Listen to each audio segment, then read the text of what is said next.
Well, welcome to the Bathroom Break Podcast. I'm your host, Rab himself, and I'm sitting here with the legendary skateboarder, Kerry Getz, and we're back in his backyard on the mini ramp, dude.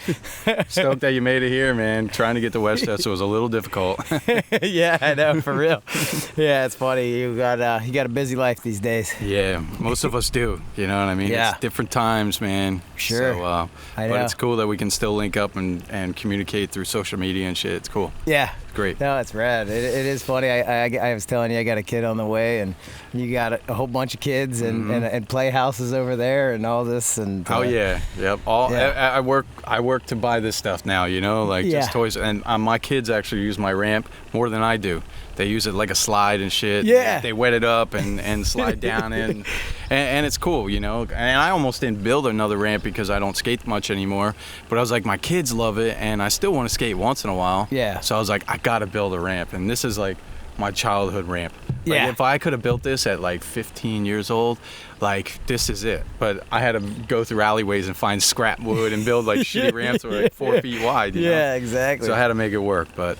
Dude, it's rad. This is like my favorite kind of mini ramp as well, too. It's nothing crazy, but it's just fun to kind of get on and cruise around. Yeah, and you can fall from the top and hit your head and you'd still be fine. You know what I mean? It's like not anything that's going to really, really put you in the hospital. Exactly. You know, so. I think we were talking about that a little bit, of just being at this place now where you're like, you don't want to fall as hard. Oh, yeah. You know? Yeah. I have a skateboard and I'll cruise around from time to time and just ollie over some things, but that's it. I know. And, dude, it's crazy is I was pro, and that's really all I do to this day. Like probably 2 years ago, 2 years ago, I think I was skating okay. I filmed with G one day, and I pretty much stoked myself out. I was like, wow, I still can land some of these tricks. Yeah. But in the next 2 years, I only skated maybe 5 times. Yeah. So now going to even to that level is beyond to me right now, which is crazy. You know what I mean? But life just takes a hold of you, and things, you just go different routes, and you don't have the time to do it, or like the drive to do it, you know. Yeah. So. Well, I feel like that's like a crazy part of it is, dude, when you're young like that. I mean, you guys, like I always say, because I kind of just was around watching, but you and Mike Maldonado and Bam just were on a mission on a level that like nobody really could. I mean, especially in the area that we were, nobody was really that driven and that motivated to do it, and it was really cool to watch it, though, you know, like as a spectator, dude, sort of for sure thing, I mean, it was just, we were all at the right time, you know. We clicked on so many levels, and we were close enough to each other, and you know, Bam and Mike were just so cool to let me like take me in. You know what I mean? Oh yeah, come stay with me, dude. Like, so it kind of gave me an outlet to get away from my small town, because there wasn't anything going on. There wasn't really anybody actually trying to push it as far as I really wanted to push it. Yeah. You know, I'd go to skate parks and there was kids there that were great, you know what I mean? But you either have that drive to take you all the way, or you kind of only make it so far, you know? And skating's hard, you know? Like, you got to do it every single day. You got to have the time, you know? So once you can get paid to do it, then it's a whole different world, because then all you have to do is do it. Yeah. You know, so, you know, like. Right, but to get to that place. It's like, it takes so much dedication and drive to make that happen, because, you know, like, I know that Bam basically, you know, when we were super young, was sponsored by Fairman, so then he would get a board or two and then maybe sell it to a kid, so his extra board or something, so he had $50 in his pocket, so then he didn't have to go get this job. But like you, I think you had a regular job for a little bit, and then, like, you know, you have to try to balance that while you're trying to go, hey, we're going on a mission. You're like, well, I got to work 5 to 8, or you know, you know, so it takes a toll on you. You can't take 5 days off and go back. It's like, you know, you can a little bit when you're younger, but still, if you can do it every day, you know, like I was driving back and forth. I'd stay, you know, in Lancaster with Chad Kramer, Brian Seaver on the weekends, and then moved on to like falling into like the Westchester scene, and then like that's what I did then. And then once like we got our wheel sponsors, and Bam was just like, dude, you need to quit your job, like come stay down here more. And I kind of just listened to it. It was one of those things, it was like a leap of faith that I had to take. Yeah. You know what I mean? And the good thing was when I quit, I was able to get unemployment. So I maybe made like $300 a week, I think it was. Damn. So I was living at home. Yeah. And I was getting almost $300 a week to just travel and skate. So those 6 months were really critical of me to like work my ass off. Yeah. So going to London, that was our first trip, kind of skating Radlands, and then, just becoming closer and closer friends and spreading our names around, like going spot to spot with this crew of 3 of us, and just leaving our marks on each spot. And then once we went to Cali, because Mike was getting sponsored, I think Mike was riding for Toy Machine at the time. So it was kind of like he already had his foot in the door, and he was trying to bring us with him, you know, and we were all skating together, pushing each other. So it was a really, really good combo. Yeah. So. That's rad. I mean, because I kind of remember like meeting you through those guys. Basically, I just remember Mike and Bam talking about, dude, there's this dude from like Allentown area, but it was like Lehighton or whatever.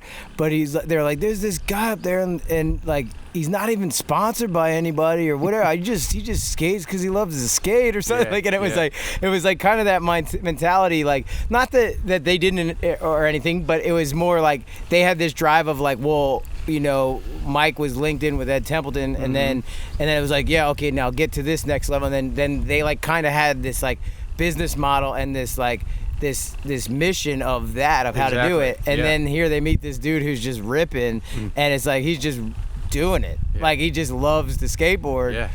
And then I remember them being blown away by that and being like, this is crazy. That's so, like, they were so blown away that like, why is he not sponsored by somebody?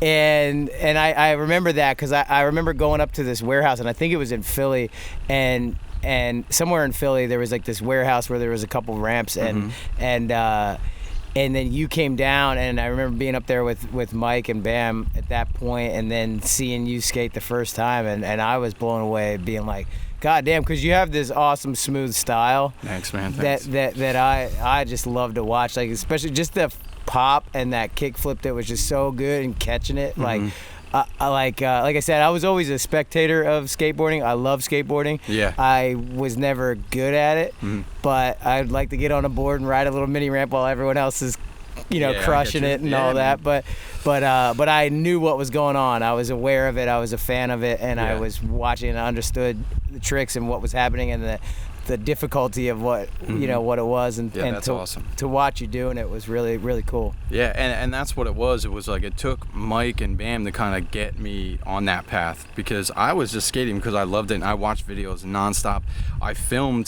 I made little videos with my friends. Like I had a VHS camera that my brother let me use. Yeah. Dude, one of those big ones. And the tracking's all off. The editing sucks. Yeah. Like, the music's like not lined up with the skating. Yeah. So I did all that stuff on my own, and I actually went to a few demos, handed out my Sponsor Me tape to like the dudes at Real Skateboards. So I kind of tried to get in there. Yeah. But it was like, I just didn't have that in. So with Mike and Bam and skating with them and the drive that they had, so I just kind of gravitated to them, and I loved what they were doing, the pushing themselves, throwing themselves downstairs, and I really didn't do much of that until I met Mike and Bam. Yeah. I was more or less just skating skate parks and just dialing in my tricks so I could go back and forth and just be consistent. That's what I did. That's what I practiced. Yeah. I practiced to be almost like a contest skater. Yeah. But it was just me pushing myself to be the best that I could be, and I hated falling. So I was like, always pushing myself to fucking land that thing. You land it. So I was like, I'd worked so hard on tricks, and then, I don't know, it was just my brain of how I handled things. So that's kind of like why I did the whole contest thing, because my whole skateboarding was kind of built around that. Yeah. Through living in the Poconos, not knowing anywhere, not having many spots, but skating indoors all the time. Yeah. So it was like necessity. Yeah. That was crazy to kind of witness that. But when you mentioned like, okay, you had this VHS and you made a Sponsor Me tape. The nice thing is like that's where Ryan G comes into the mix. Is that Bam and Maldonado had G, and they had the access to G and Dan Wolf. Damn right. And so those dudes were filming, and you could focus on skateboarding instead of going, shit, I got this camera and I gotta set this up and I gotta figure out how to get somebody to do it. It's like taken away from the skateboarding a little bit. And then, you know, because Dan Wolf was, I feel like, I mean, for me, I knew him before I knew G, and then I got to know G, but Wolf was around forever. And I always remember, because one day he came over and him and his brother couldn't stop singing that song, like millions of peaches from like that stupid American, I do remember whatever that song. Yeah. American president or whatever the hell it was. Like, I do remember that. And he just kept singing it over and over that day, and it was so stuck in my head to the point of 25 years later, it's still stuck in my head. But no, Dan Wolf was a big force in capturing all of that and making that happen. And Ryan G, especially with still photos, but also with video cameras, and I think that sort of, not that was what it was. I mean, Phil had one of those big VHSs that was the beginnings of filming the stupid skits that turned into the CKY videos, but also G being around with the VX 1000, VX 2000, those old cameras. And Joe Hiddleston, dude. Like and Joe Hiddleston too. Fuck, dude. I can't believe I even. He was like, he was kind of the first person that I filmed with a lot. Was Joe. You know what I mean? And I can't believe that slipped my mind, because I remember so many times being down in his basement looking at footage and watching all of that, and like I said, being the spectator, being able to sit and watch all the footage come together, and going watching your part and watching Bam's part and watching Maldonado's parts come together. Like that, I feel like I had a front row seat. It was really cool to watch. It was it was the best time of my life, dude. Because like, it was where I had to be at the right time, and I couldn't surround myself with better people. Mike, Maldonado, Joe Hiddleston, Bam, Ryan G, like those dudes, they were so cool, man. Everything that was like that whole collab, and every time we were together, it just was like, it was a blast, dude. Best years of my life for sure. Just like leading up to getting sponsored and kind of going my own separate way and stuff like that. But you know, you can't, you that's just the way life goes. You know, you go from here to go from there, and it's like, you got to keep it moving. So you, when you did start to get some sponsor, you were on Toy Machine. Is that your first board sponsor? I had I had a company out of Pittsburgh called Little Skateboards. Like a dude from Pittsburgh had the company. I rode with like Kevin Taylor. So we rode for that, but then Toy Machine was like my main first sponsor. You know, big sponsor. So it was like, wow, you know, Ed Templeton was like my hero when I was a kid, and like to meet him, get off the plane, I'll still remember that. Well, it's embedded in my brain. Getting out of the car and walking up to Ed Templeton, shaking his hand. So it's like, what the fuck? Like, hell yeah. He was the best. Like, I watched all his videos growing up, New Deal video parts. It was just amazing. So it was really, really cool to be a part of something that was real. Like, not just like stuck in a little town doing it because I loved it. Now it's real. Now it's like, now I'm like on the other side, like kids are gonna be watching me skateboard. Like, what? So dude, that's incredible. I remember Ed and Deanna coming to Bam's house when we were young. You know, like they came and they were like staying there, and they might have stayed at a hotel, but they were there the whole time. And Bam had those ramps in the backyard. They would, you know, depending on the year, it was either beat up or they re-layered it and then skating again. But I remember we were pretty young when Templeton was coming out and doing that. And I still remember the video part where Bam's in the bathtub. Like, I'm standing in the hallway there while that was going on, and then he's got the suds and he's coming out. I think it was 411 or something. And it's just cool to remember that and think of those times. So then you were on that, and were you in the Welcome to Hell, or No. were you in what video? The first big video I ever was in, I only had one trick, and it was in Eastern Exposure. Okay. I had one trick in the friend section. It doesn't even say my name, but it was like, that was the first time I was ever in a video. And it was Dan Wolf that filmed it. He's like, yo, you think I could film a trick of you? And I was like, oh yeah, you know, what about a gap over the pyramid, the lip side down? Oh yeah, that's cool, man. Let's do it. You know, so it was like, that was the first time. Damn. So So you were stoked when that got in there? I mean, that dude. had to be. It was crazy because it was like all these, you know, skateboarders that were like Donnie Barley, all these dudes that were just like hitting it hard right at the time, and like to get even a trick in that video was awesome. Yeah, you know? Hell yeah. And then from there you went to Habitat, or straight from Toy Machine, or did you go to another? No, I went to Habitat maybe like 2 years later. It wasn't that long, you know. Okay. It was just one of those, another leap of faith that like. So that was a new company or something, then, right? Brand new, dude. Scared out of my mind to do it, to leave Ed Templeton. It wasn't something I wanted to do, but it was like, it all came down to, you know, I'm not skating for money, but dude, well, you gotta survive. I gotta survive. Yeah, I have to move forward. I don't, you know, like, I had this drive, I had this image in my head of like where I was gonna go, and and I felt like the offer that I was getting and the team that they were building, the graphics that they had across part of Alien Workshop, I was like, there's just no way this company can fail. Yeah. You know, and I didn't know how long it would take for it to like get big or get to the level of like I would sell a lot of boards. Yeah. But it was fucking instantly. Damn. It was like overnight success. Yeah. Dude, it was like the best thing I ever did, you know, for... So I didn't understand that. Is Habitat is a part of Alien? It's a sister company of Alien. Okay, yeah. Like how Girl and Chocolate is. Yeah, right. So Habitat is chocolate to Girl. You know? Yeah. Damn. Yeah. Oh, yeah, that's rad. Yeah, so it was... Instantly. So you lucked out. You're like, whew. At one point, I think Habitat was doing better than Alien Workshop. Damn. Yeah, so it was like really cool to be part of something new and then make it so like hit a home run right out of the gate. Yeah. Were you the first pro that they signed? Or okay. I was actually asked to ride for Alien too. Like, but I didn't want to. Like, Josh asked me, and it just wasn't the right time. And Kalis Kalis did, Josh Kalis. And you know, and then he comes back and he asked me again. He's like, usually you don't get a second chance. I still remember that because he's like, usually we don't ask somebody twice. You say no to Alien Workshop, you're not getting an opportunity to get back on again. It was pretty funny because like Josh is the man, you know. Josh. But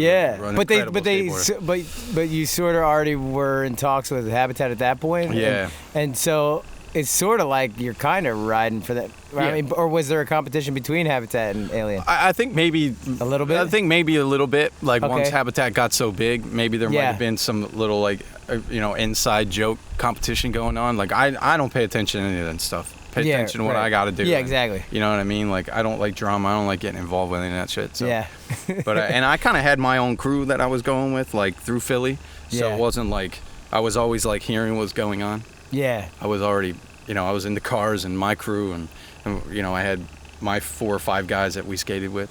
Yeah. So it was like I kind of separated myself, but I always just made sure I had my footage ready for each video.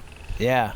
So because the video parts are the biggest thing to keep you going and keep you relevant in skateboarding. Yeah. Well, so at that time then, since obviously, like you were saying, your group of guys, originally the group was Maldonado and Bam and you, and then I guess it shifted a bit, but I think at that point, that's when Bam went to Element and then and Maldonado went to Baker? Or? That was kind of like why everything stirred the pot up with Toy Machine was when Bam left, because then it was different. It didn't feel the same kind of deal, and then I was getting an offer and I couldn't refuse, and it was like one of those things like. And then Bam, Element, he killed it with Element immediately, you know what I mean? And then things worked out so well with me with Habitat, and then Mike went to Baker, because Mike went out to Cali, and things started making more sense for the paths that everybody was going down. Yeah. And then I moved to Philly, so it was like I was no longer in Westchester, and Bam was traveling a lot, so we were kind of just like all over and separate journeys. Yeah. So, but it sucked because I loved the Bam and Mike, myself crew, that was one of my favorite. You know what I mean? But it was like, it just... But it's like time moves on and it's crazy because obviously in the moment it's like this feeling of like, and I've had that too, even just with filming with all the guys and then going my separate way of doing other things. Everyone's like, what's that? And you're like, it just happens. Yeah, exactly. And it sucks. And then you just kind of go, there's that moment in time that's incredible and you cherish that, but that can't last forever. Exactly. And then, so who became the guys you were skating with a large part of the time? Pete Eldridge. Okay, I skated a lot with Pete Eldridge. Skated a lot with Kevin Taylor. Yeah. Mike Medides. He was around a lot. Timmy Quinn was like my partner at Nocturnal. Yeah. So he was around a lot. Trying to think of all. Is that what led, like that relationship there is what led to starting Nocturnal, the skate shop? You know what it was? Like once I moved to Philly, I was still riding for a shop out of Lancaster called More Skates. Yeah, I know. So, so I'd travel there and get some boards. But then at one point I was trying to get boards locally because I'd get a box and, a box of boards, and I like real flat boards. And maybe 2 out of 7 of the boards I got were flat. So 5 of them I couldn't ride. Then I would go to other skate shops, and I would try to go to the local ones in Philly and just try to trade a board for a board. Toy machine for a toy machine. You got some wheels, got some stickers. Like, I need to give you extra shit to just trade for a board for a board. Like, you know what I mean? I'm not giving you a Veriflex for a toy machine or something. I'm giving you a Veriflex. I'm giving you I'm giving you the same product for the same product. So it was like just some of those things. Just because they knew that you've had success, so then they were wanting. I was getting there. You know what I mean? So they knew that I was sponsored. I wasn't riding for that shop, but I would go in there, and it just didn't feel right, And Sub-Zero was no longer there. Right. So I had this idea for a shop, and Nocturnal, I love that name. I thought it was always cool. Yeah. Alien Workshop had a Nocturnal series decks, so I was like, Nocturnal always stuck in my head. I was like, if I ever open a store or do anything with a brand, I want it to be called Nocturnal. Yeah, that's a rad name, dude. And I always just felt like skateboarders were nocturnal because we're up till 3, 4 in the morning, either hanging out partying or trying to skate. Yeah. Trying to skate a spot with a generator with lights. Yeah. So I always just felt like I was nocturnal. Yeah. And Joe Castrucci was actually the dude who does the graphics for Alien and everything for Habitat. He was staying in my house, and I said, look, like, I'm gonna open a store. Think you could do a logo for me? And he's like, yeah, I'd love to. An hour later, I go upstairs. He's like, check this out. What do you think? It was the N with the red and the black, the moon in the center. It was perfect. It was like one of those scenarios that just was like everything was working out. You know what I mean? Yeah. Nothing was falling out of place, and I was right where I had to be. Yeah. So I was like, that's great. I'm built, and my concept for a skate shop was to be parent friendly, because I felt like a lot of skate shops were just kind of rugged. Yeah, for sure. Decks on the ground, decks on the floor, like not hung up, like not up properly where you could like look at all the graphics. Yeah. And just real tight, walking through the clothes and shit. Like it just was like, I just wanted to have a shop that was big and was more boutique kind of style. The shelving units were all cool, and everything just looked almost like that Urban Outfitter kind of feel to it. Yeah. Mixed with a little bit of roughness with the videos playing, music playing in the shop. So that was my concept, and that's what I wanted to do. So and I was making great money, so I was able to do it. So, and I had a great partner who held it down for 7 or 8 years, and it was awesome. Nice. So.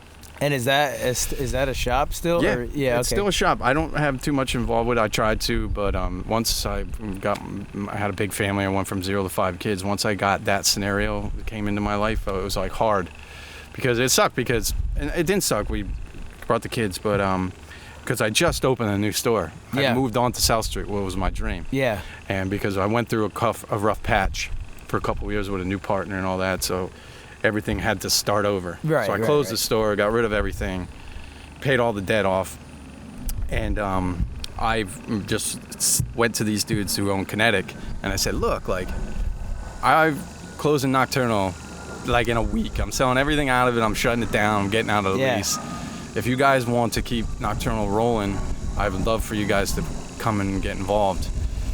And the guys from Delaware? Or? Guys from Delaware. Yeah. And another dude that was Jeremy Hurwitz. Yeah. He was working for Etnies. He was like a rep for Etnies. He wanted to be involved as well and kind of like manage and run the store. And so it was like another great crew that came together to reopen Nocturnal on South Street. Because South Street had fallen off from the recession. So many businesses. This was 2008? 2008, 2010. So 2010 is when I reopened it. Yeah. So 2010, all these stores were out of business on South Street. Yeah. So the rent went down, dude. Everything. It was like a ghost town. It's crazy. From like Fifth on up, it was like a ghost town. Yeah. Even Fifth down, a lot of the great stores were shutting down. So the rent was in half. So we went in and we opened a new store, and then like literally 2 months later, get the phone call and get 3 kids right out of the gate, take in 3 kids. So it was one of those things. Oh, your kid. I was thinking skaters, but your actual kids. Yeah. A 2-month-old baby right out of the hospital, and we took him, a 3-year-old girl and a 7-year-old boy. And he's my son now, but he was 7 and he was in and out of 7 different homes. Damn. So it was time to put an end to it, you know. And that's amazing. We kind of helped foster him when he was like 5. Yeah. My wife's mother was fostering him for a year. Yeah. And he'd come and stay with us on the weekends, and we'd help out. And I fell in love with the little dude. He was 5, and he was doing tail stalls on my ramp, and he was just this cool little kid, man. And it was like, you know, and then he gets taken away, and then he goes back home, but then gets taken back out like 5-6 months later. So it was just time to like put all of it to end. So my wife and I just said, look, like, we'll foster all the kids and we'll take them in, and then it was one of those scenarios where the parents weren't getting better, you know. So it was like, we can't send them back. And that's so hard on you too, just like like you said, like creating this connection and then being with this kid and then a couple of them, and then now you got to be torn away and then watch them go through that. That's, I mean, you're, you know, for all intents and purposes, at that point you were already their parents. Yeah. And then, you know, and then you're like, sort of they're ripping them away from you. Yeah. And it's like, and now you got to watch. I mean, I don't know. That's got to be hard. Well, it was, and the hardest thing was the whole time we were fostering was the little guy that I got 2 months. He's my firstborn. To me, now, after a few weeks, I was like, there's no way, like, I could see him go back into this crazy system, or even go back to the parents, because they may not have their shit together. Yeah. So then, you know, then he could bounce around from home to home, and who knows if we'll ever get him back. So it was one of those things where it was hard. Like, okay, we stepped up, we did everything what we had to do to keep the kids safe, and to make sure that if the parents weren't really in 100% shape to get them back, they weren't going back, you know, because you don't want them to go back into this system. You know? So anyway, like, I end up falling in love with all 3 of them. They become my kids, and you know what I mean. So it was heartbreaking, you know.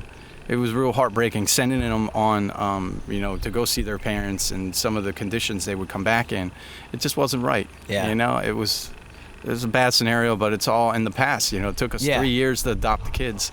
3 years, man. It was a long time until we finally. And in the whole time this is going on, my wife and I have our first 2 kids. Yeah. So you got a 5. Yeah. So I'm have 3, and then I have my first biological child, and then my second one pretty much right after, like a year or so after.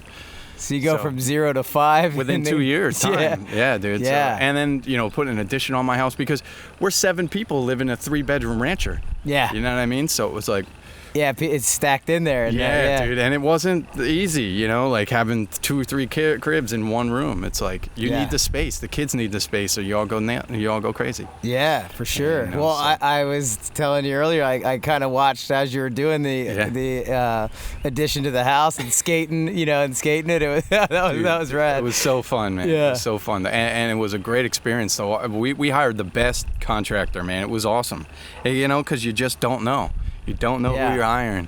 And, dude. So it's like scary going into it. But there's some nightmare stories from that stuff. I have a buddy that is like $200,000 into his renovations, and then the guys leave, and then he's out of that money, and then he's just been in court for a year trying to get. And you're like, what? You could just leave? Yeah. Like, you could just rip the whole house out, take the money, and then take off. That's heartless people that do that, dude. Yeah. I don't know how does that, how could you ever work again? How could you ever, like, how's that all right? Yeah. It's crazy. I don't know. So you got lucky if you got a good one that's doing your thing. Our house was almost done in 2 months, like completely from beginning to end. Yeah. Like the roof was on in 2 weeks, like full on. Like they took our roof off our house. Yeah. We were on vacation when the roof was coming off, and then we were getting photos from my neighbor and stuff, sending it, and they tarped the roof off. So when we got back, there was a tarp on it. So, and then they built a new level on top of the house, and, you know, structured it all, you know, so it could hold another whole floor. Yeah. And so it was cool, like, seeing that, because now I'm skating the roof of my house because it's flat. You know? They're building walls while I'm doing flips over my stairs. Yeah. A hole in the floor, and, you know, they're full on, like, building walls. And, dude, the walls went up in, like, 2-3 days. And then within a month, I had a whole another level on my house. Like within a month, dude. That's crazy. It was like boom, boom, boom. It's wild because you look at it now. It's like you would never know that it was originally a one-level house. Yeah. It's crazy, dude. It was the best scenario. And the whole time it was going on, we were living in the house raising 5 kids. Yeah. 2 little baby, three little kids, and then 2 little, you know, a 5-year-old and an 8-year-old, and it was crazy. 2-year-old, 1-year-old. It was nuts, dude. I don't know how I did it. I don't know how, you know, we'd be sitting on the table. I got this video on my phone. This dude comes down with stilts on to like drywall my ceiling while I'm like feeding my one baby. Like there's just random dudes with hammer saws going off, dumpsters pulling up in front of my house, dude. Like drywall being lifted, being craned up through the windows. Dude, it was awesome, man. Yeah, it was one of those things that every single thing went smooth. That's good. Like every single thing. So did you have 2 babies at the same time? Like what? Well, we had Olivia was my first, and she was I think 1.5 when we decided to have. Okay, but then you're 9 months later. You're adopted. Yeah. How much older? So they're about a year apart. Okay. So it was just like boom, boom, boom. Yeah, it was one right after another. Just the whole time, just bottles and diapers and bottles and diapers and bottles and diapers. Yeah. So 6 years straight, I've been changing diapers and pull-ups and all this crap. So it's been 6 years straight. Damn. So I'm like, I can't wait till I throw that last one in the trash, and it's done. Yeah. You know what I mean? So like all my kids right now are potty trained.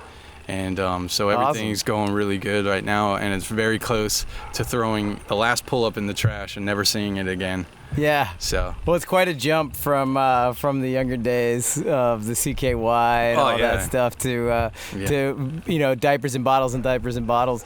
It's crazy because I was thinking, obviously, like, you know, you were in, I think all of them, if not all of them, a bunch of the CKY videos and everything, and known as the hockey temper dude. and I always love that because, you know, watching you spaz on the board was like, it just showed the commitment of how much like you really were gonna fucking land this trick, and if you didn't, you got so pissed. And you know what? It kind of helped me. You know, it was like, and I was stoked when Bam came up with that name, and he kind of like used it in his videos and all that, because Habitat kind of steered away from it. Like they didn't want to have it involved. You know, DVS put it in the beginning of their video part, and that's like one of my favorite video parts. So it really showed who I was a little bit more. You know, it showed the character of who I was, and I wasn't a dick. You know, sometimes I look back at some of the demos that I did, my attitude, my face, or this or that, and getting angry. I should have handled things a little bit differently. But I mean, obviously, like, once I'm off my board and kids ask me to sign something, I never pushed my you're attitude. Fucking mellow ass dude. Yeah. So you know, I always turned it off real quick. Yeah. Sometimes I just wish I handled it a little different at demos. You know, but it was like, skating's hard, man. Right. Skating hard, and then people are going there to see you skate. To see you do the fucking best you can do. Right. And I always wanted to do the best I could do. And if the park sucked, or I couldn't skate something, then I'd get pissed. Yeah. Because like I couldn't do what I wanted to do. Exactly. You know what I mean? You're committed to doing what you're doing, and it's like, of course there's in any sport, obviously, like to me, skateboarding, and I think to everybody, is an art and a sport together. Yeah. Where if you're just playing football, like there's a lot of aggression going on there. There's a lot of people getting pissed off at themselves for not catching the ball or whatever, and it's like you're just seeing it because you don't have a helmet on. Yeah. You know, but yeah, there's the whole range of emotions going on in any sport or anything that you're pushing yourself to that level. Yeah. And sometimes I think in other spots you get to be behind closed doors. You get to go in the locker room and do that. Yeah. Where you're out in the middle of the skate park doing it, and it makes sense. And it's like you said, take that out of the equation, and you're one of the most mellow dudes I know. You know, so then it's like, you know, to look at it that way. Like I always found it funny, and I always thought it was. Because I was young, I'm 5 or 6 years younger than you, or 5 years younger, and whenever I'd see you like throw a board and then it would break, I'm like, damn, how do you do that? Because I didn't have enough like strength to do it. If I ever tried to throw on it, would never break. It would just bounce all like, that's lame. my adrenaline going. I'm not that strong, but it was my adrenaline just overcoming it, like taking it to that next level. So did that though? Do you really feel did it actually motivate you to land it? Did 100%. That got you to that place of like? Sometimes I would flip out quicker just because you knew that it would. Yeah, like I'd punch myself in the head. I'd take my shoe off. That's when I started doing that because I was so sick of breaking my boards and hooking. I have like this perfect board that I love so much, and then I'd slam it down and it would break the tail or mess up the grip tape, and that got me fucking mad. So I was like, I need to figure out a new way to like get pissed and take it out on myself some way. So then I started taking my shoe off and hit myself over the head because it was a lot softer than punching myself. And it was a lot because, dude, sometimes I'd take my board and hit myself and give myself a big nugget on my head, and that shit hurt, dude. Yeah. You know what I mean? And like punching my board, I'd bruise my knuckles, and it was like I was giving myself more pain and then I was like, oh, now my knuckles are sore. Like, so taking my shoe off, hitting myself over the head, or taking my shoe off and hitting my skateboard became a little bit better way of doing it. I love seeing that. That even proves that like you actually were cognizant of what was going on. I was thinking about a better way of like freaking out. But it definitely helped me, dude. It really helped me because a lot of the tricks I was doing was jumping down shit. Like, you gotta get that adrenaline. I couldn't skate ledges, and I wasn't really good at all that shit. So it's like my skating was jumping downstairs or over gaps or setting up trash cans off bumps, and so I was always flying through the air and then coming down. You got to roll out of everything and hopefully not twist your ankle, hopefully not bruise your heel. So doing that, I was like psyching myself up. So there would be times I would just punch myself and scream and fuck and curse and this and that just to get myself pumped up to push myself. Like That's how awesome. people do, like pump themselves up to lift like 300 pounds. You know what I mean? Like, exactly. So it was like one of those things. It helped my skating for sure. That's awesome. So I wanted to ask a little bit about Love Park. Obviously, like, that was a big part of who you are as well, because I mean, even though you came from Lehigh and you're known as a Philly skater and Love Park, I mean, it was in Tony Hawk's Pro Skateboarder and all that stuff. And I remember going down there with Bam when we were young. Phil would take us down in that sticker car, And, the Oldsmobile, right? That's what it was. The Buick. Buick. And then take us to this place. Well, we were at the time. We were probably 14. You were like 19. Maybe 20 or whatever, and that was just a scene. And I always remember for myself, and not to throw a name, but like I was so scared of Ricky Iola. Like, like, I remember you get down there and you're like, that dude's gonna kick your ass if you say the wrong thing, like, or like it's like, don't get in the way, like, because I suck. So then I would be trying to do like a nose slide on something or whatever, and then I'd be like, like looking around, like, hopefully Ricky's not trying to go, or what, I just remember having that feeling of being at Love and being like, dude, it was intimidating as shit. Obviously, I wasn't good, and you were a pro, but I wonder how you felt like when you got there too, because you're coming from Lehigh in this smaller town, and then all of a sudden you're at Love, and that's like the fucking big leagues. So when I first went to Love Park, I remember I was with one of my good friends, Aaron Borger, rest in peace. He just passed a couple months ago from cancer. Oh man. And I will always remember this story because Aaron was like my right-hand man, and he was an awesome dude, and he filmed a lot of me before I met all the dudes in Westchester. So we go and we're skating Love Park, and Aaron always had the freshest setups because like Aaron had a good job. And he always had brand new boards, brand new trucks. He would sell shit to me. I'd always have fresh shit because of him. Like he'd ride a board for like a week, sell it to me, and then get a new one. So I remember he had this sick ass reel board.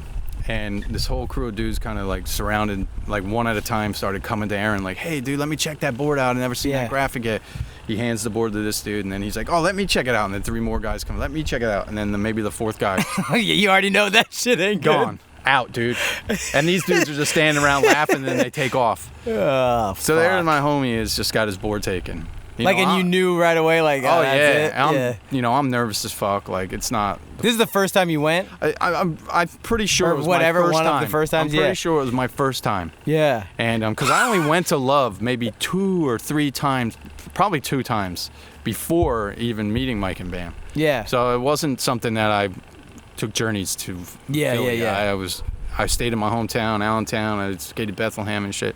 Yeah. So as the hours go on, a couple kids see us coming back by Love because I think we were parked there, and they came over to us and said, hey, we know the dude who sold the board. He's coming back in a little bit. We're going to plan to jump him and get your board back. We're going to hit him over the head with a brick, and we're going to take your board and get it back for you.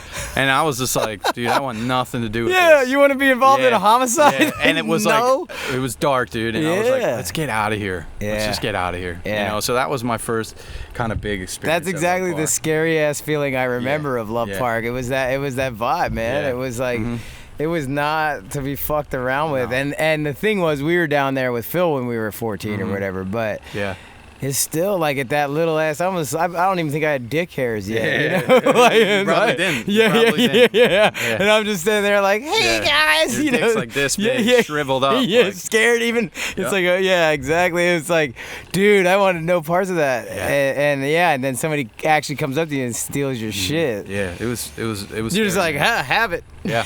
Yeah. We're out of here. Fuck yeah. There was a vibe there. It was like, and that's Philly in a nutshell. Yeah. I live in Los Angeles now, and when I come back, it's still that same vibe of like, who the fuck are you? And you're like, all right, I think Love changed a little bit there in the early 2000s. Yeah. It was a little bit easier to go to. A lot more people were skating there. Yeah. It was because in the late 90s was. And I felt a little bit more comfortable just because of like Mike and Bam going around with those dudes, and then maybe because of like I built a name for myself kind of, so I was able to kind of go there. But I always kind of still had a little I just felt a little off, swivel, these dudes are just popping tricks huge on the flat and skating the ledges, and I'm a different kind of skater, so I would always skate the lower levels where it was like low, and I would just cruise around down there and always trying to like jump off something over a can or something. So then you kick flipped that the love gap. The love gap. Yeah, that was one of those things that like I didn't even ollie it. I kickflipped it first. Damn, really? Yeah, which was crazy because I was like, because the gap was big, and like I had just started jumping down 9-10 stairs with Bam and all those guys, and I started getting into jumping shit, but that was like the longest gap at the time that I ever skated. Yeah. So I would have rather jumped down something going a little slower. So that was the first gap that I had to fly at, like really push my ass off. I remember I was pushing from the street, like I would run, jump on my board and push. Some people like Jeremy Ray and Chris Cole, they got powerful legs, and they'd push 4 times and fly into it. Me, I had to push like 7 or 8 and run to get into it. So, so that was one of those days where, I tried it one time and broke my board. So the next time I went back, it was obviously Bam and Mike were there, and there was a little bit of water in it, and I'll remember this because Molinado was like, I said to Mike, I was like, and it's cold, dude. I hate skating in the cold, but I'm younger, and it was probably 35, 40 degrees. Fuck, is it winter? Yeah, straight winter. It was fucking December or January, and I did it. I can't believe I even got myself to do it. It must have been a little bit warmer day. How are your feet not like freeze? Like how the hell? I guess being 20 at the time, 20, 21 I was. So I might even been 22, I don't know. But it was 97. No, 1996. G always reminds me of this. It's 1996. It was going into 97, so it was December going into January. Yeah. So 96, and Mike was there, and I said to Mike, I was like, dude, I really want to kickflip this thing and get it over with, but like there's water down there, I gotta go down and dry it. And he's like, dude, if you fucking want to do it, man, stop being, I don't think he called me a pussy, but he's like, stop, just fucking go down there, get towels, newspapers, and fucking do it. Yeah. So he kind of gave me that push. Yeah, you need that too at times. Yeah, and it was good because it made me, and in my mind, that water down there was the excuse to not do it. Right. And I wanted that excuse because I was scared. I was kind of nervous. All right, there's water. I can't do it today. I'm fucking going to be able to walk tomorrow. No bruised heels. So it was one of those things, but I was like, he sparked me because it kind of revved up my engine a little bit and pissed me off in a way of like, I'm going to fucking do it. Fuck this. So then I dried it off, got some towels out of Joe's No, Joe wasn't there that day. Joe Hiddleston missed it. I felt bad. I was like, yeah. And G filmed it. Yeah. G filmed it because he had his camera and he already had the photo from the first couple tries. Yeah. So he had his camera and he filmed it. So 5 tries and I was riding away, which was nice. What was it? You know how like when you try to dry like the cement off though, was it still a little wet? Well, it's the bottom. Yeah, it was because it had that blue paint on it. Yeah. The paint, the material in the Love Gap was different than the marble you were taking off from. Yeah, right. So yeah, we dried it completely. You know what I mean? Had a towel drying it till it was dried. Like you can't land a little bit sideways. You'll fucking crack your head, you know? So you had to land it perfect in order to Yeah, I mean, that was it. like a real slippery ground, you know? Yeah. So I was going straight, so it's not as gnarly as like doing like a 180 or landing or 360s like Jeremy Ray. If you ever watch his 360, he always lands and then he skirts out because the ground was so slippery. Yeah. So if he would have tried that years later when the ground wasn't as slippery, he would have probably rolled away. Yeah. Because his wheels would have grabbed. Yeah. You know, so... But I remember too, like pushing to the Love Gap, there was cans in the way of the one side I was trying it on, and Mike's like, "Why do you keep going around the cans? Fucking move them, and get a straight shot at it."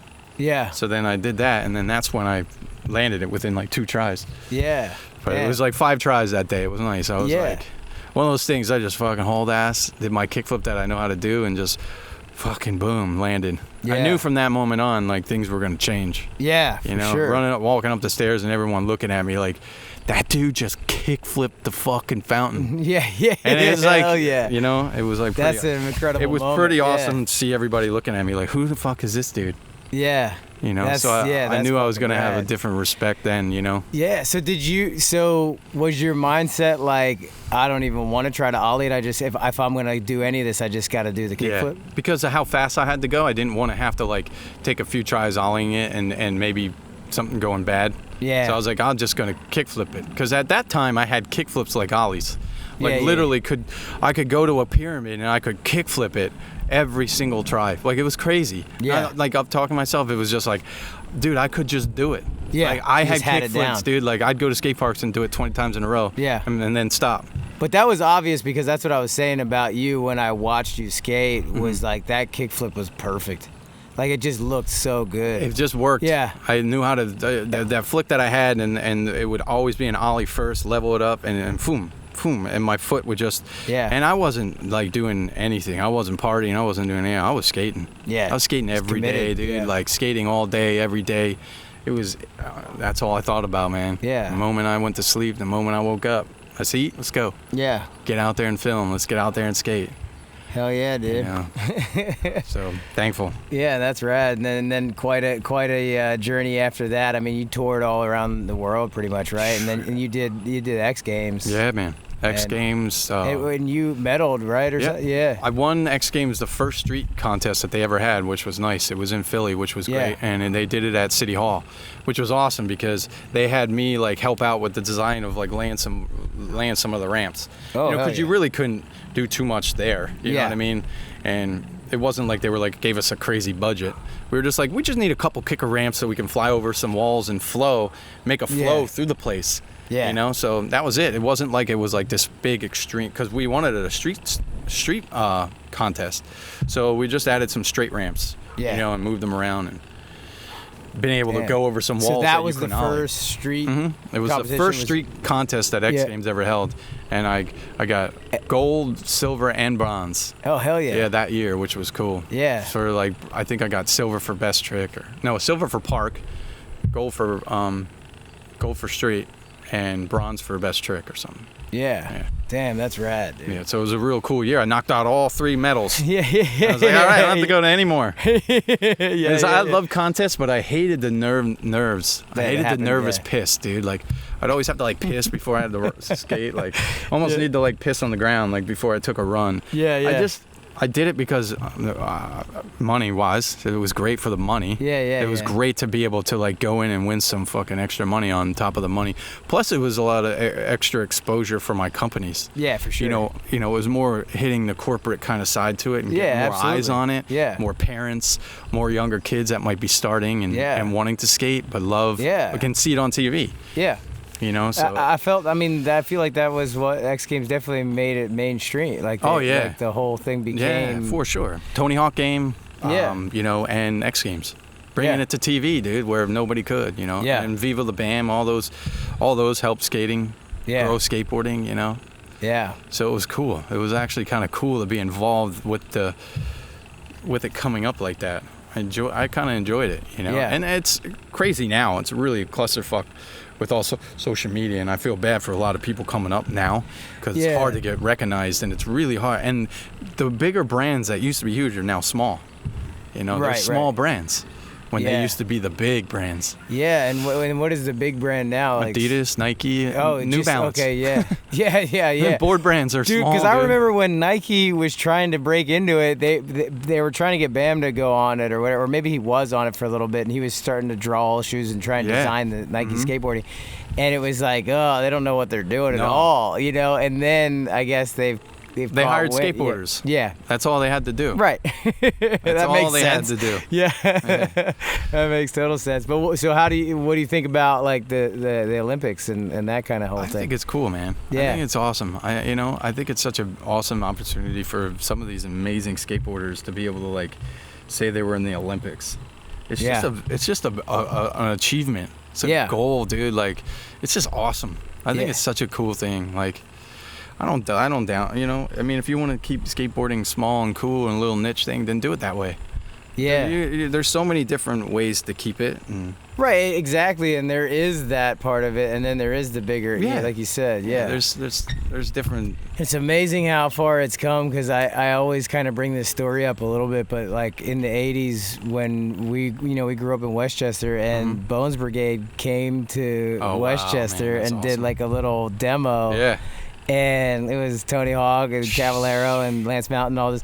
They all came and did that. And I just remember at that time, like, we were, Bam and me and our friend Scott were just so blown away. Yeah. We all had their boards and stuff. And then years later, we got to know them. Yeah, dude. And that's incredible. But through the 80s, it was like the heyday. Then in the 90s, in the early 90s, sort of like started to die off a bit, and then it was coming back, and then the early 2000s with X Games and you guys, it took off again. But it is incredible, like kind of all the different you know, loops and the humps that goes up and down over, you know, and now the Olympics, and it's like damn. Dude, and just seeing some of, you know, that girl, I can't remember what her name is, that little Brazilian girl. Oh, yeah. I don't know how to say her name, but man, she's really good. It is like, what? There's so many girl skateboarders these days, dude. Yeah. Before it was one. Alyssa Steamer was like the one. Yeah. You know, there was a couple girls that pushed around at the skate park, but nobody could do tricks. Alyssa was the only one that could do it. It was like crazy. Yeah, this girl, I forget what her name is, but she... it's crazy to watch her, because you're like, she's just ripping on another level. And I mean, you know, and just, you know, basically all the skateboarders nowadays, it looks like Tony Hawk Pro Skater in real life. You know, it's like it's like automatic, and it just looks like so. Because you'll show somebody that's not a skateboarder, and they're like, "Oh, is that hard?"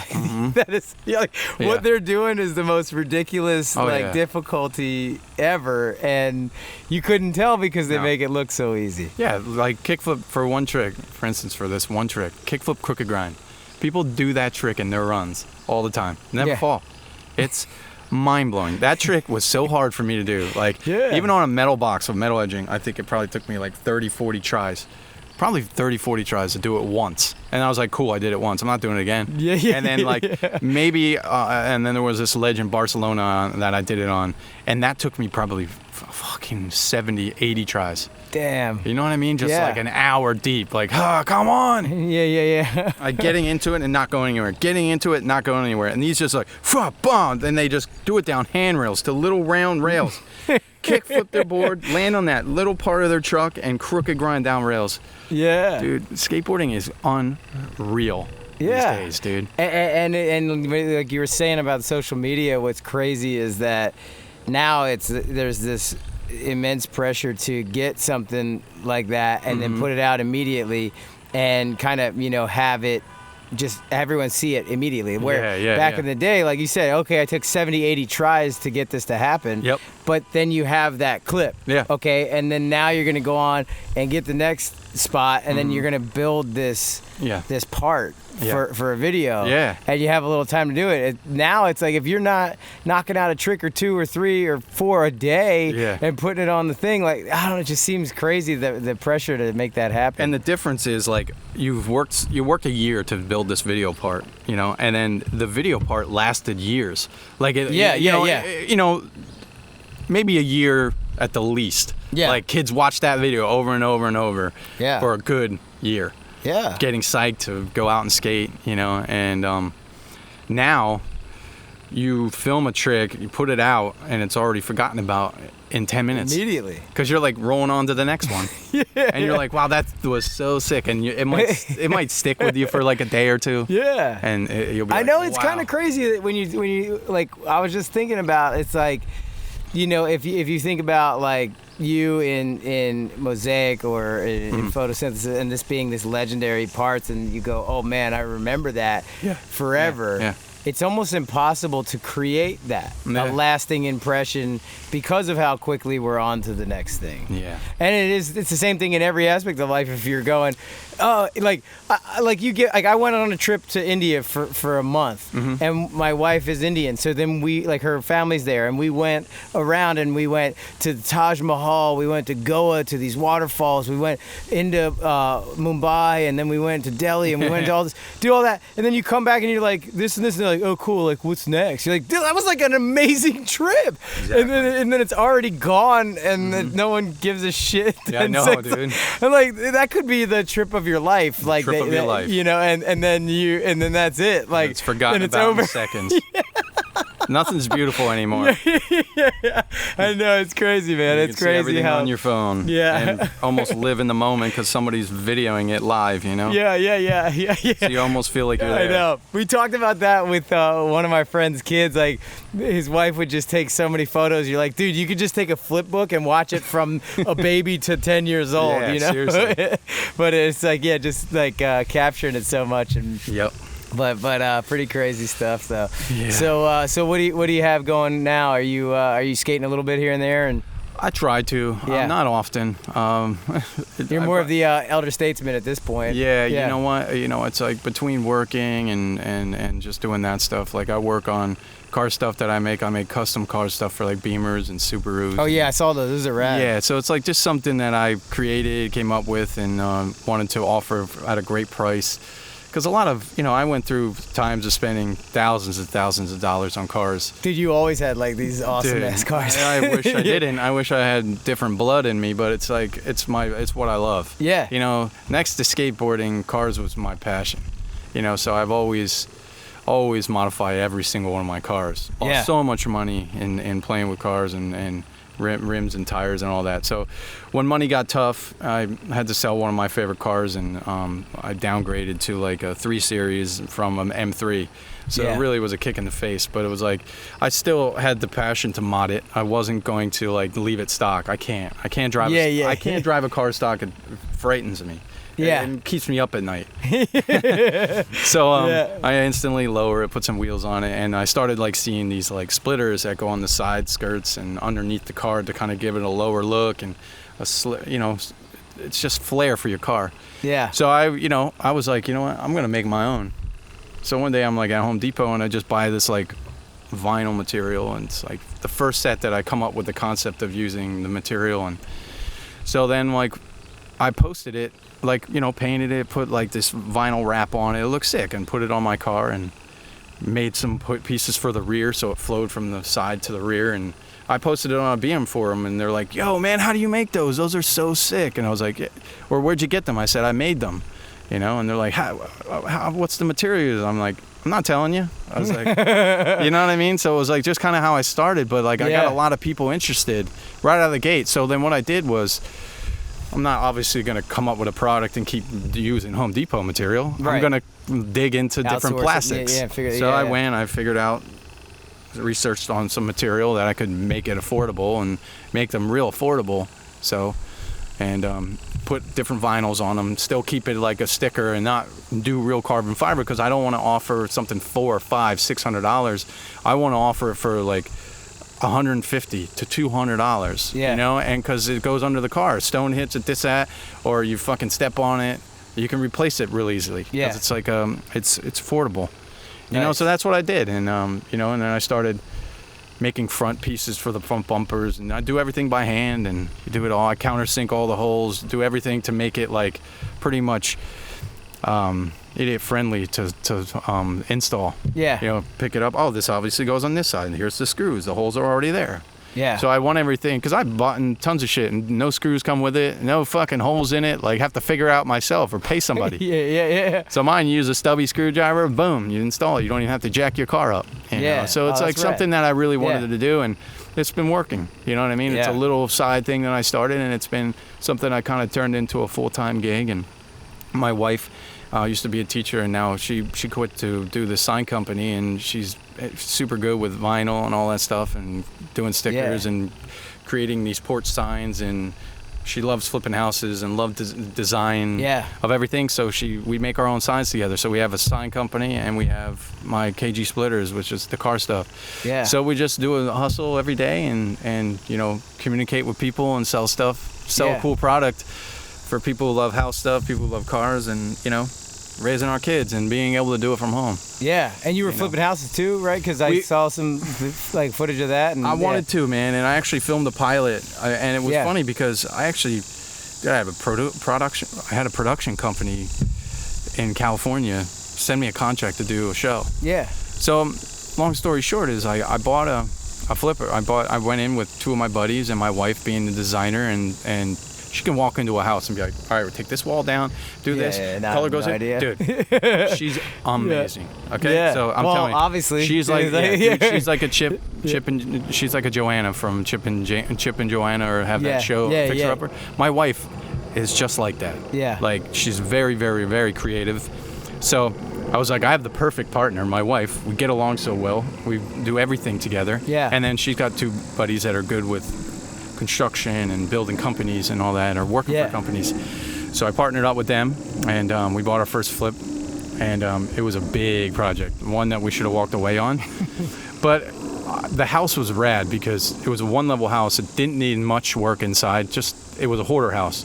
So what it needed was one wall ripped down, cut a hole here, fill up a hole, bring the kitchen out, and obviously demo everything in the kitchen, and just Did you show up when it was already filled with all the hoarder shit? I did it all. Ugh. My wife and I and my other partner. How was that? Dude, it was terrible. Gnarly. It was gnarly. Yeah. We filled up 4 massive dumpsters just with their shit. Dude, they left everything. Ugh. We found a 7-foot black snake in the roof of the house. What? Dude, fucker was 7 feet, bro. Jesus Christ. The constructor, the roofer dudes, like shot it with a nail gun. Yeah. Yeah, dude, it was. Oh, that's gnarly. So the biggest project was the exterior, because it was like a jungle, dude. It was a jungle. Yeah. So to put things in, like, so we get the house cleared out within like a week, a couple days. It wasn't that. It was crazy, but it came with like a 30-foot RV. We had to get rid of that. It didn't drive. It didn't move. Somebody had to tow it out. Good thing, like where we were, there was a lot of people driving by and seeing the progress. So then dudes would just stop by, scrappers, be like, hey, what are you doing with this? Can we take this? Can we take that? Nice. So I actually ended up becoming like buddies with these dudes. Yeah. And they would came, help me like cut some of the trees down. They were just like really just like helpful. And here's metal in the backyard, go take it. They would drive in the backyard, take it. So like they helped me get rid of some shit. Yeah, that's really helpful. And they actually like towed the RV out of there. The thing didn't have brakes, and the two dudes just like towed it out of there because their house was a few miles down the road. Yeah, dude, it was I had so much fun. The worst part was we invested the money, we did everything right. When the inspection came, what we did wrong was wait to the very end to inspect the septic system in the ground. Okay. So once the inspection was done on the because it has this big system under the ground. Yeah. That was shot. It had to be replaced. That was $25,000. Oof. So we already spent about 60 or 70 on the house, and we had about a good about a 40 grand profit we were about to walk away from with, which was nice, split between the three of us. And septic system, it rained so much when we were selling the house. Every day it was flooded. So the basement was flooded. So we had to put what's it called? I can't think of what it is. a sub pump system in the basement. So that all had to be ripped up around the outside. So that cost us another $8,000. So the 3040 we were supposed to walk away with was a wash. Yeah. So we broke even. Yeah. I mean, it was a great experience, but you learned a lot too. We learned a lot, and it was, I filmed this pilot, dude, and we did a cool little pilot. We filmed it only in 5 days. And I watched it. It was we had the house for like 6 months, and we missed so much shit. And my plan was to like skate the inside of the house more, like build little ramps and wall ride on things and skate the sink or something, or the countertops while it's being demoed. There was a lot that I wanted to do, but also I was my mind was working to get rid of all the shit and get it out. And I didn't have a filmer there all the time. So it wasn't like everything that I could have put into this pilot didn't happen. But then you can build if it's picked up or whatever. But it was rad to see is like the hockey temper came out and you're smashing with your skateboard. I saw some of the I watched it, so I saw some of the demolition with the skateboard, dude. And like we almost dropped the tree on a Ford Explorer because this lady wasn't paying attention. Where my wife's in the road, like stop. One tree goes down in the road. It was funny, dude. It was great. And then like I actually had a buddy. Just a guy that I knew on Facebook. He loved my family. He loved my story, and he kept pushing my stuff to this production company out in Cali. Yeah. I think his name was Seth Sherman. Seth Sherman. Okay. He did Little People Big World. Yeah. He helped do that. He did a couple other reality shows get off the ground. Yeah. So I was in communication with him. So he wanted to shop my idea. Yeah. So he sent me a contract, and I was a little spooked to sign it. I signed a contract one day for my buddy, and it didn't go well, and he ended up fucking me over. So it was one of those things. I was always nervous then. I don't really know all this stuff in this, and don't ever sign anything you don't read. You know what I mean? So it's like one of those things. I've had some of those. So I got a little nervous, and it like shook me up a little bit. So I was like, I pumped the brakes, and then my partners were real busy with doing other stuff with their kids, so it wasn't really the perfect scenario, rolling out of the process, breaking even, and then moving on to another one. Right. So it was like we just pumped the brakes. I'm not saying we're not going to do it again. Yeah. It was just something that was like, okay, it didn't work out the way we wanted, but the house was, dude, the house process, all that, designing it, we sold the house in 2 weeks. Yeah. Boom. It was we were on the right track. It's just one of those things. If we would have redone it, we would have got the septic system done out of the gate, but then we would have replanned everything around that $25,000, knowing that it was gone. Absolutely. You know what I mean? Yeah, and the thing is, like I say, you learn so much, and truthfully, if you broke even, you won. Yes. Because you didn't go in the hole. Most, that could happen the way Everybody where you're like, shit, I'm 50 to 100 grand in the hole now. Every flipper said that to me. Anybody I spoke to, you broke even on your first flip, you were won. Yeah. You won. Keep going now because you learn all that from it. Yeah.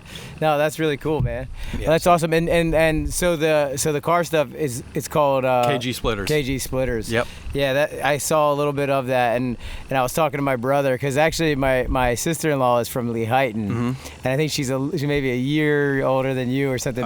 But she always knew of you because of the skateboarding stuff, nice. and so I'll mention. I was like, I'm going to do a podcast with Kerry tomorrow, and they were like, oh, cool. And then I was talking to my brother because my brother loves cars, and he's always got an old Porsche or something. He has like a 70. It was an 84 that they made a 75 backdate. Wow. And then he turned it into a race car, so he's got that down in Atlanta. Sick. Then he has like a 69 911T. Nice. And then he's kind of always shifting and changing and different ones. But he's big into the old Porsches. But then he's also had the Ferraris. He had the 355, like the one right before the 360.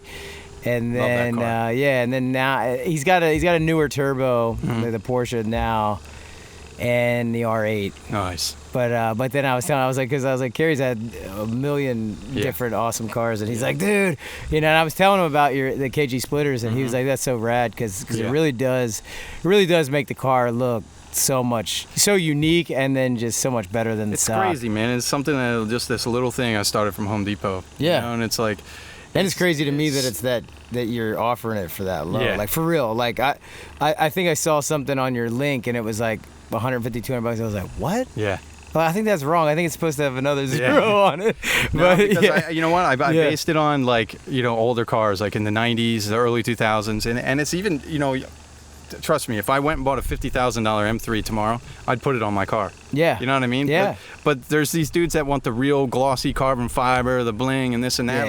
I'm more of a matte black kind of guy. Yeah. You know, so I'm more like the subtle things. Like I'm not into the big wings and shit. Like I like everything. No, and that's why settle and simple. Yeah, that's why I always love the way you did your cars, because it looks just classic like that. Even though like I just saw the one when I was coming up, and it looks good. I love that thing. That's my new favorite car. I've always wanted to own a wagon, like a BMW wagon. Yeah. And to be able to get that car financially where I am today is like, I'm very thankful. Yeah. You know, because like I had to like really downgrade and really downgrade my level of cars, and it was really painful. Yeah. You know, so you get used to it back then, and then So I had to. You got 5 kids too, so that adds to the 7 people 3 times a day. Yeah, you know what I mean? It's a lot of meals. A lot of meals. And bills and all that shit, and phone bills and cell phones and all that shit. So well, dude, you're fucking crushing it, and I'm psyched to sit down with you. I haven't seen you in a little while, and it's good to see you. And dude. And it's good that life's good for you, and I appreciate you coming on the Bathroom Break podcast. Yeah, dude, I'm stoked, man. I'm Thanks, stoked brother. that you made it out here. I felt bad like shutting you down those first 2 times. I was like, damn, I want to get up there. Yeah. You're always on my mind to get it going. Well, I appreciate it. Hell yeah. Yeah, so Rad. here. Good stuff, dude. Yeah.